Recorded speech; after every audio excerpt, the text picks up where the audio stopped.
দুনিয়াতে একটু কষ্ট করে হালাল উপার্জন করে খেয়ে যান।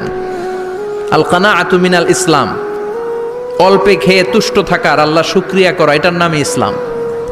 অল্প খাও, অল্প পড়ো, অল্প জমাও, অল্পের ভেতরে বরকত ঢুকাই দিছে কে? অনেকে দেখবেন অনেক খাই খাই নাই নাই করে, এটা যাদের স্বভাব তাদের কখনো বরকত হয় না। অল্প খাবেন, অল্প পড়বেন, আর হালালের সাথে সম্পর্ক করবেন। আল্লাহুম্মা কফিনি বিহালালিকা আন হারামিক ওয়া আগনিনি বিফাদলিকা আম্মান সিওয়াক। বিশ্বনবী দোয়া করতেন, আল্লাহ হালালকে আমার জন্য যথেষ্ট করেন, হারাম থেকে আমারে বাঁচিয়ে রাখেন। পড়েন আমিন।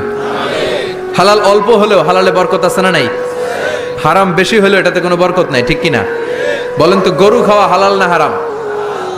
কথা বলেন। কুকুর খাওয়া হারাম। প্রতিদিন কসাই খানাতে এরা কি কুকুর জবাই করে না গরু? গরু জবাই করে। কুরবানির ঈদে কি দিয়ে কুরবানি দেন? গরু। আচ্ছা, জবাই হয় বেশি গরু, খাই বেশি গরু, কুকুর খাই না।